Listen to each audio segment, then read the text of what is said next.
টাঙ্গাইলের ঘাটাইল উপজেলায় সামাজিক বনায়নের জন্য নির্ধারিত বিভিন্ন প্লটের গাছের চারা রোপণ করার কথা থাকলেও বাস্তব চিত্র অন্যরকম। বন বিভাগের তত্ত্বাবধানে প্রস্তুত প্লটগুলোতে বনজ গাছের পরিবর্তে সারি সারি আনারসের চারা রোপণ করা হয়েছে। অভিযোগ রয়েছে এসব প্লট পেতে উপকারভোগীদের কাছ থেকে মোটা অঙ্কের টাকা ঘুষ নেওয়া হয়, অথচ যাদের নামে প্লট বরাদ্দ দেওয়ার কথা তাদের অনেকেই প্রকৃত সুবিধা পাচ্ছে না। সরকারি এই বনভূমি অবৈধভাবে বিক্রি করে দিচ্ছে একটি চক্র। অভিযোগ আছে একাধিক অসাধু গোষ্ঠী বিশেষ কায়দায় বন বিভাগের জমি দখল ও বেচাকেনার সঙ্গে জড়িত। অভিযোগ রয়েছে প্রথমে গোপনে জমি চিহ্নিত করে দখল নেওয়া হয়, এরপর সীমানা নির্ধারণ, মাটি ভরাট কিংবা অস্থায়ী স্থাপনা নির্মাণের মাধ্যমে দখলকে দৃশ্যমান রূপ দিয়ে মোটা অঙ্কের টাকার বিনিময়ে জমি বিক্রি করা হয়। পুরো প্রক্রিয়াটি এমনভাবে সম্পন্ন করা হয় যাতে সরকারি কাগজপত্র ছাড়াই গোপনে লেনদেন সম্পন্ন হয়।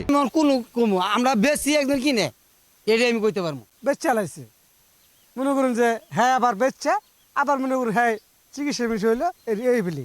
সবচেয়ে বিস্ময়কর বিষয় হলো এত সব কর্মকাণ্ড চললেও সংশ্লিষ্ট দপ্তরের কোনো তৎপরতা নেই। প্রভাবশালী চক্রের ভয়ে বিষয়টি নিয়ে প্রকাশ্যে মুখ খুলতে সাহস পান না এলাকার মানুষ। ঘাটাইল উপজেলার বন বিভাগের সংরক্ষিত জমিতে একের পর এক পাকা দালান ঘর নির্মাণের অভিযোগ উঠেছে। সরকারি মালিকানাধীন এসব জমিতে গড়ে তোলা হচ্ছে স্থায়ী স্থাপনা, যা স্থানীয়দের মধ্যে ক্ষোভের সৃষ্টি করেছে। সাধারণ মানুষের মতে বন বিভাগের যোগসাজশ ছাড়া এত বড় পাকা দালান নির্মাণ কোনোভাবেই সম্ভব নয়। এ নিয়ে কর্তৃপক্ষের নীরবতাকে রহস্যজনক বলে মনে করছেন স্থানীয়রা। নেতা খেতা বা অন্য কোনো কিছু যা বলুক তারা মনে করলেন যে ওই প্লট গুলা লিয়া জায়গা টাকা পয়সা দিয়ে আমাদের কাছ থেকে যে 15-20 হাজার টাকা নেয় এটাও আমরা পাই না, আর প্লটও মনে পাই না। বরাদ্দের প্রক্রিয়ায় নেই স্বচ্ছতা, আছে গোপন লেনদেন ও প্রভাবশালীদের দাপট। এসব নিয়েই ক্ষোভ জানান স্থানীয়রা। কিছুদিন আগে শুনছি যে এই জায়গাটা মনে করেন যে আপনার সরকারি আসাল বন আসাল, এখনকার হারা কইতাছে কয় নাম করে দখলীয়, এখন কইতাছে নাম করে রেকর্ড আছে, পত্তন আছে, অভিযোগ আছে, খতিয়ে দেখিনি এনে কিভাবে আছে না আছে হেরা সরকারে জানে আর ভিডিও বিশ্বাস হারিয়ে জানে। প্রত্যেকটা প্লটের কাছ থেকে যারা নিব এর কাছ থেকে টাকা নিচ্ছে, দেখা যায় 10,000 15,000, যার কাছ থেকে যেভাবে জানে হারে এইভাবে টাকা নিচ্ছে। নেওয়ার পরে দেখা যায় 10 জনের কাছ থেকে নিলে পরে 5 জনের দিচ্ছে আর 5 জনের প্লট দেয় না। প্রভাবশালীরা বলেন এসব জমিতে হলুদ আনারসের আবাদ হচ্ছে হর হামেশাই। বিষয়টি নিয়ে বক্তব্য জানতে চাইলে রেঞ্জ কর্মকর্তা ক্যামেরার সামনে সরাসরি কথা বলতে রাজি হননি। কি বক্তব্য দিবেন? এটা কি বক্তব্যের বিষয়? এটা আমি রেঞ্জ কর্মকর্তা, আমার কাছে ঘটনাটা আসলো না, সমাধান না, এটা কি বক্তব্যের বিষয়? আপনি পাঠাই দিন, আমি শুনি।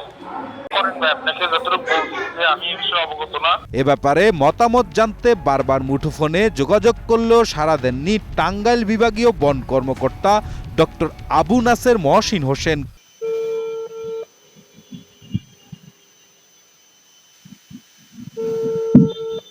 এমনকি একাধিকবার দপ্তরে গেলেও তাকে পাওয়া যায়নি।